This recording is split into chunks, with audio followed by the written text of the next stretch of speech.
Hi, I'm Daniel Gracie, and you're watching Ring Fever with the fan are the stars. We're here with legendary fighter, one of the greatest fighters in the game. Am I lying? I'm not lying. You're one of the Gracies, brother. You're be nice. You'll be nice. Daniel Gracie. How you doing, Daniel? Very good, very good. Thank you. Thank you for having me. Now, Daniel, you know, you've been really busy. You know, you just opened up a new school in Philadelphia. You were teaching out in Stamford, Connecticut with Henzo, who we happened to interview. Great guy. He's a little crazy and scary, but, you know, but he's a great guy. And basically, just tell us about your new school.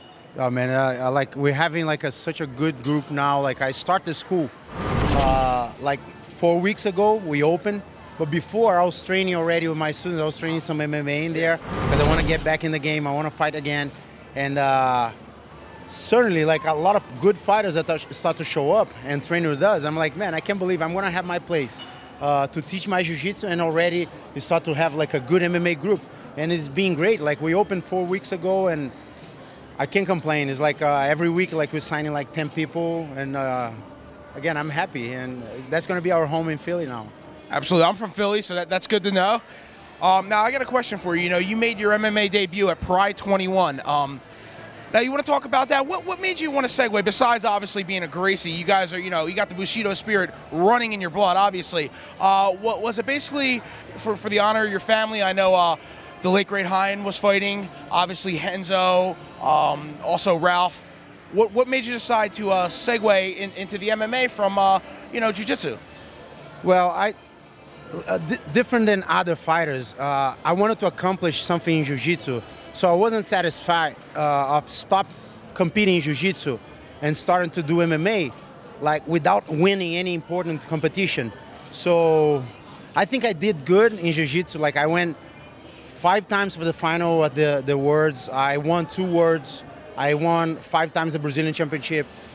So there was one point that I'm seeing my students winning the same tournaments that I won before.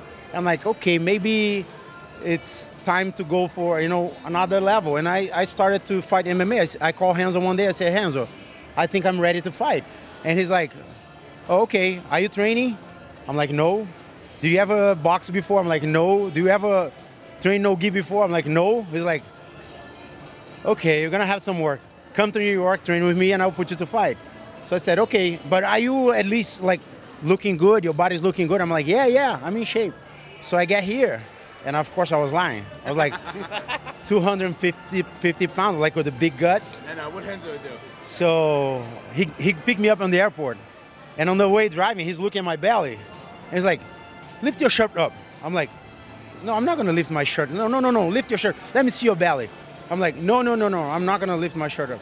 So it's like, he picked up my shirt, and I have the big belly. And he's like, UMF. Now I lie to the Japanese people. You know that you're fighting in Pride. I'm like, what? He's like, yeah, you're fighting in Pride. And I told them that you look like a model, that you're all lean. And like, now we're going to have to work that out. I said, man, we have 3 months to the fight. I'm gonna get in shape, don't worry. So it ended up that, of course, I get in shape, I lost weight, and like if you see on Henzo Gracie Legacy, there's a part that we're seeing like who's in better shape. That was like a week before we go to Pride. So I get to Japan, and I have no clue what is Pride. I had no idea. So we're warming up, we're doing whatever like you have to do for a fight. They call my name, and I go to the fight. When I get in, that I noticed there was like a whole football stadium just for you. There was 60,000 people watching. Was that at Saitama or was it was in Saitama. It was my first fight was in Pride 21st, 21. 60,000 people. So I was not even worried with the fight anymore. I was looking around and like I'm like, oh my God. Yeah. And then of course I get into fight, and I was concentrated, and it went good. I won, and I just love it, and I'm like, I'm never gonna stop. Would you say once you got punched in the face, the Gracie blood boiled, and you showed them what you were all about, right? Look, tell you the truth, I didn't know what would happen after I get punched the first time. My first fight, I got knocked down, first minute of the fight, and I was at home changing the channel of the TV. And I heard Hanzo calling my name, and I'm like, why Hanzo's calling my name? Why did he just come in? Yeah. And he's like, Daniel. And I'm like, man, that's annoying. Just come in. And I'm like, wait a minute. I'm fighting. Wow. I woke up holding the Japanese legs, and he's trying to punch my face again. All that happened. I don't know the time. If you get the time, it was like 2 seconds, 3 seconds. I was out. And then I woke up holding his leg, and Hanzo calling me on my dream.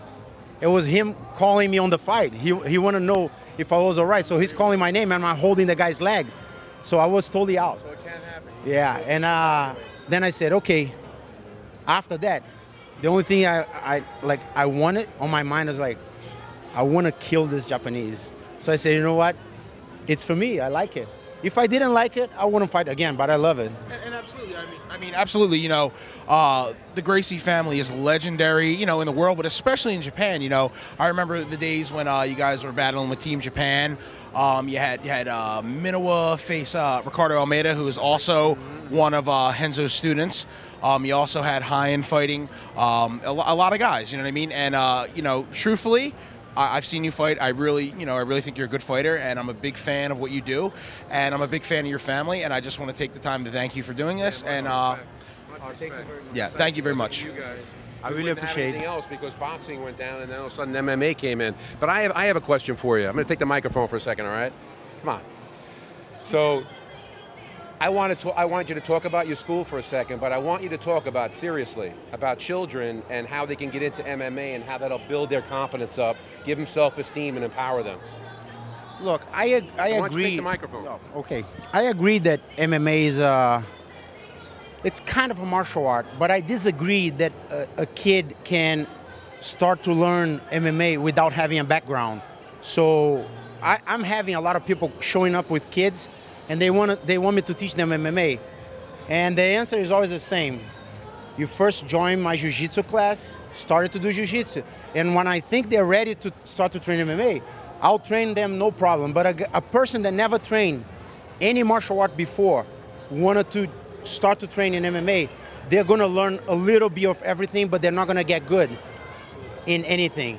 So because my school is a jiu-jitsu school, I tell them, I say, look, if you don't like your background to be jiu-jitsu, go to a boxing school, go to a karate school, wrestling school, judo school. I don't mind at all. Like, you can go to any other martial art, but you have to have a background before you come to me and and ask me to teach you MMA.